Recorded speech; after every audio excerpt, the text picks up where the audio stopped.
Ang tagal nyong i-going batas to, puro lang kayo pilot study. Dalubhasa na nga ako eh. Ang tatalino natin sa gobyerno eh. Mas matatalino yung nasa kalsada. Sino sinisisi mo dito? Gobyerno na po. Kasagutan si Mr. Malungsod. Sir, amin na kami, sir. Ha? Sa tagal kasi ng pilot run, gumugulang na yung mga rider.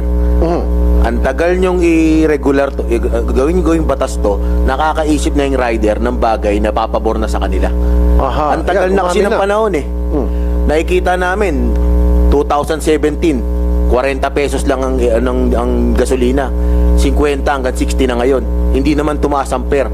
Ngayon, ang mindset ng rider, magulang kayo mga malalaki na yung kumpanya, di pa kami kikita sa inyo ng libo. Ang ginagawa ng rider, nanggugulang na rin. Gulangan. Total, di nyo naman kami mahuhuli. Puro lang kayo pilot study. Dalubhasa na nga ako eh. Okay. Sa tagal ng pilot study, graduate na ako. 4 na taon. Magmamasteral na. Tapos nagtataka ngayon bakit walang booking, ba't naghahabal, ang tatalino natin sa gobyerno eh. Mas matatalino yung nasa kalsada.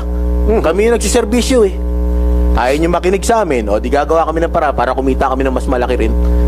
So, Kung hindi natin po ililigal to, ilang taon na, si Ariel nga eh, tumanda na rin eh. So, sino sinisisi mo dito?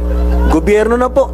Ang tagal na ng pilot study. Ang sabi noon, nung nag-uusap kami, pilot study, 6 months to 1 year. 5 taon na po, masteral na. Mano man lang sana, sir, every now and then, nagbabago ng LTFRB chairman eh. Dati ang humuli pa sa amin, si Lisada. Sino si Lisada? Dating, spokesperson ng LTFRB. Spokesperson, siya, chairman, yung Board member. Ba't ka hinuli? Kasi illegal daw po kami. Yun lang alam namin na hanap buhay pag bumotorsiklo eh. Matagal na yung habal-habal eh. Wala pa sila sa gobyerno, may habal-habal na eh. 2000 na eh, may habal-habal na. Pinopost na ni Congressman H. Durano. Hanggang ngayon, namatay na si Representative Raul Delmar ng Cebu. Andiyan pa rin yung panukala na yun. Nananatili yung pilot run eh.